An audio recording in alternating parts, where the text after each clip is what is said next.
तारा रानी। अगर आप कोल्हापुर में आ रहे हैं तो महारानी तारा रानी का स्टैचू आपको जरूर दिखेगा, जैसे शिवाजी महाराज का है पूरे महाराष्ट्र में। शिवाजी महाराज के जाने के बाद, संभाजी महाराज के जाने के बाद, इवन राजा राम महाराज जाने के बाद जो महाराष्ट्र का सत्ता है तारा रानी के हाथ में आई। और उन्होंने, कोई राजा नहीं था, कोई संगठित पूरा एक गादी नहीं थी, तब भी महारानी तारा रानी ने पूरा 10 साल मुगल के सामने घुटने नहीं दिए टेके और सारी जो सत्ता है अपनी हाथ में रखी। उन्होंने बोला औरंगजेब आ रहा है तो उसको किला देना है तो पैसे लो, किले दो। और फिर जैसे ही वो किला देते थे बाद में फिर से उस पर कब्जा कर लेते थे और फिर से मुगल से पैसे मांग करके अपना खजाने में भर देते थे। तो यही नीति की वजह से महाराणा तारा रानी जी पूरा जो महाराष्ट्र का स्वराज्य है आगे 10 साल और चला है। छत्रपति शाहू महाराज जिनको दत्तक लिया गया था, करेक्ट? इनकी हाइट है 6 फुट 5 इंच। एजुकेशन को बहुत बढ़ावा दिया। हाँ, इन्होंने एजुकेशन को बहुत बढ़ावा दिया। पूरे इंडिया में जो बाहर सीखने लोग जाते थे, हाँ, इनको अलग से फंडिंग देने वाले ये पूरे इंडिया में शाहू महाराज। महाराज। ओके, तो हम लोग आए हैं छत्रपति शाहू जी महाराज पैलेस कोल्हापुर में। तो सर इसके बारे में इतिहास बताइए आप। तो ये कोल्हापुर का फेमस पैलेस है। हाँ। हमारी बचपन की यादें, पूरे कोल्हापुर की यादें इसी से जुड़ी हुई है। आज थोड़ा सा ये हमें बाहर जाने के लिए बोल रहे हैं क्योंकि 6 बजे तक का टाइमिंग रहता है। हाँ, तो ये बहुत हिस्टोरिकल प्लेस है। यहाँ पे बहुत सारे डिसीजंस हिस्ट्री में लिए गए और बहुत सारे डिसीजंस यहाँ पे आते थे। और ये संस्थान जो है इसको विलीन करने के लिए, मतलब इंडिया में शामिल होने के लिए अलग से वल्लभ भाई पटेल का एक यहाँ पे सरदार वल्लभ भाई।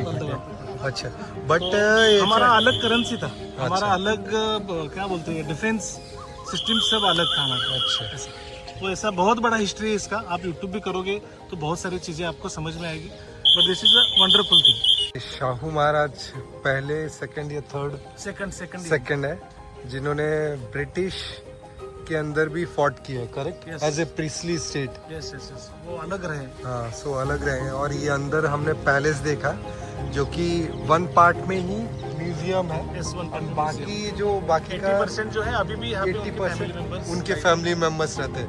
एंड 1 पार्ट को म्यूजियम में दिया है, उसमें प्रॉपर जितने भी शिकार किए हैं उस काल में वो है। और जो भी गिफ्ट्स महाराज को ऑल ओवर वर्ल्ड से मिले। हाँ, इधर से बंदूक का भी जमाना आ गया था उस टाइम पे, वो पिस्तौल का जमाना आ गया था। तो बहुत सारी चीजें जो अनलिमिटेड, हस्ती दंत है। हाँ, हाथी दंत, हाथी का दंत है। अभी क्या बोलूं आपको मैं, हाथी दंत के बहुत सारे डिजाइन वाले हथियार भी है। वाघनखा बोलते हैं जो फेमस होता है। यहाँ पे आइडियली घर घर के बच्चे में डाला जाता है वाघनखा। तो बहुत सारी चीजें ऐसी है जो अभी गवर्नमेंट ने तो बैन कर दी है।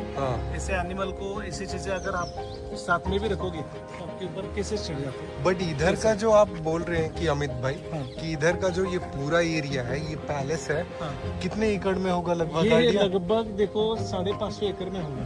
तो यहाँ पे एक पूरा उनका डिफेंस सिस्टम रहे। उनके बच्चे पढ़े, उनका जो घोड़ा है उनका खाने के लिए हो, एक मेडिकल हो, हॉस्पिटल हो, बच्चों के लिए गार्डन हो, ये ऐसा सब म्यूजियम है।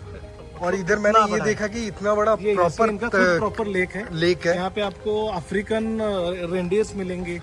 जो फ्लेमिंगो वगैरह आउटसाइड के कंट्री से है। मतलब अभी उनके जनरेशन टू जनरेशन यहाँ पे बढ़ते गए। अच्छा, लेकिन ये ब्रीड इंडिया का है नहीं। अच्छा, ऐसा अभी वो एनिमल को 5 बजे ना लॉक कर देते, नहीं तो पूरा यहाँ पे खाना क्या बात बुलाएंगे तो भी आ जाते। तो ये प्रॉपर इधर इनका खुद का पार्क है जिसमें सारे इंडेंजर्ड स्पीशीज। ओके, तो इसको छोड़ देते हैं। और ये इधर बहुत ही, कितने एकड़ में होगा लगभग? अगर इमेजिन करें तो इमेजिन देखो 100, 200, 500, उससे भी ज्यादा।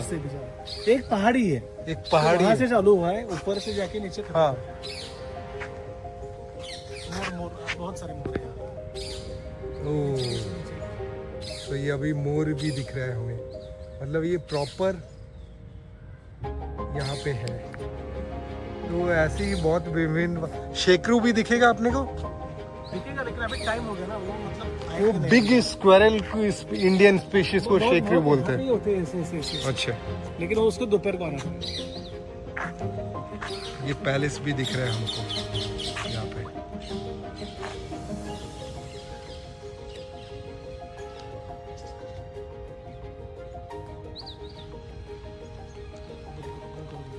ये अभी हम कस्बा बावड़ा में है। हाँ ये दुनिया का पहला स्टैचू है हाँ जहाँ पे शिवाजी महाराज जी के हाथ में 2 शस्त्र है। ओके। ठीक है, वो हाँ। शस्त्र स्पेसिफिकली मुझे अभी पता नहीं क्या ये जो है एक जो रहता है ना, ये बाजी प्रभु देश पांडे ने भी बांदल के युद्ध में लगाया था। Yes, yes, जो ये बांदल, पावन yes. बांदल के वीर बांधल। आड़ पट्टा का ही रहता है। ठीक। Yes, ये 2 हथियार होने वाला ये दुनिया का पहला okay okay and highest in size. Okay.